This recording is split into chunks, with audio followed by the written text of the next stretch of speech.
Right. That works. Yeah. Now we can start. All right. Did you start? Yeah. Okay. Hello. Hello, stand-up people. So I'm Ami and Among, Yeah. we were the student of ETH summer school, and we created this game for you.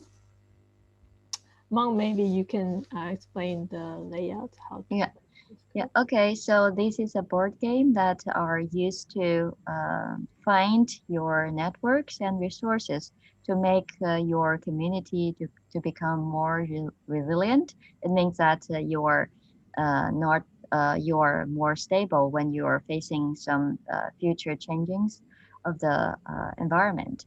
So this board game is composed of I think. Three different parts or four different parts. So the first one is the title part. And of course that in this title part, you can also see the column one.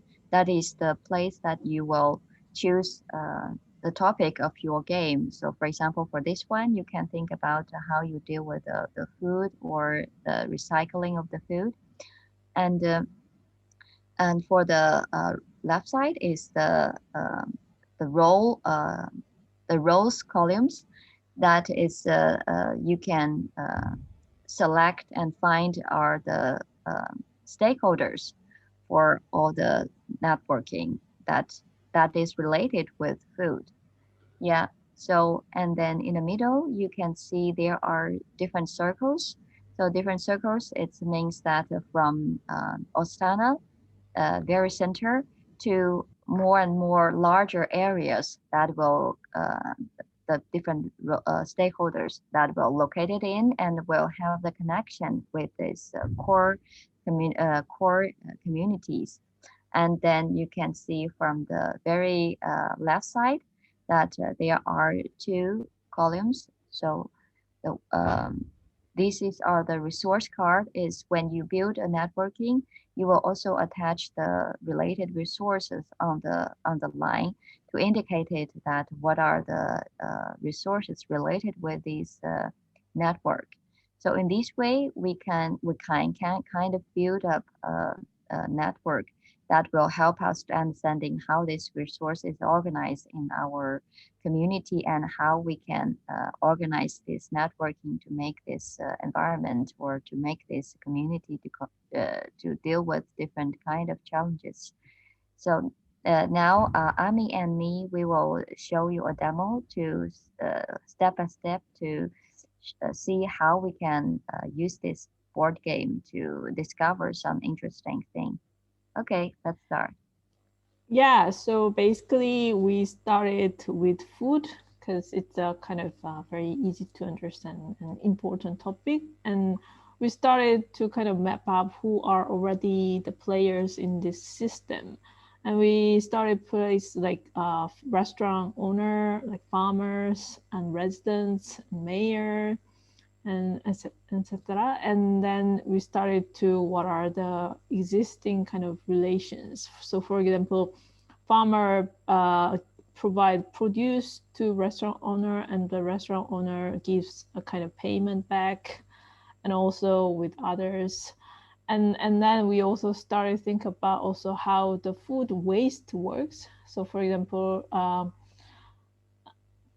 the mayor and kind of the waste collector provides certain like waste collecting service, and then residents pay waste tax, something like that. So uh, these like straight lines are already existing relation. These kind of dotted lines are uh, the relation that doesn't exist now but that can be existing in the future, possibly. And then after we kind of make all these relations, and we also kind of discuss how these relations are kind of either one-sided or the connection is missing, or who should be an added player in this game. So for example, we after kind of we making this system, we realized that this restaurant owner is actually very at the center of all the networks. And when this person is missing, the whole system could collapse. So we thought about there should be a different kind of restaurant owner. Maybe not to be a competitor, this new restaurant owner should be of different kind of levels or different kinds of restaurants. So after kind of making the existing network, we also think about what are the diversity and connectivity in this system. Oh, and yeah, do you have something to add, Mo? Yeah. So what we are thinking is by playing this game, we can start with some simpler role players that you think will be related, and then add the other stakeholders or roles in between. Of course, that we think we need also to emphasize is you can see we also put some icons or emojis about the specific, for example, the product that different farmers will provide for the restaurant. For example, there are some local produced product like cheese, apples, potatoes, and tomatoes. That is more, I mean, sustainable because it's locally produced and it will not cost a lot of fuels to transport. But there are also maybe some other daily life food like bananas or pineapples. Actually, they are imported from far places, and then it will of course, the cost of the transportation. Plus, there are also maybe the waste of packaging. So in this way, that we kind of need to think about how we can increase or encouraging also maybe some new menus or some new initiatives that will encourage people to use more locally produced product and food, and to reduce the amount of the food that is imported from the outside of this bioregion. So can you, Ahmee, can you zoom it out? Mm. So the bioregion is the largest circle that in our map. So the bioregion is means that actually not so far away, like the nearby city or in general the uh, the Mount Viso area. So if there are really something out of this area, it's actually out of this bioregion, which is like the shared natural and social and economy circle in your life that is really closely related with you.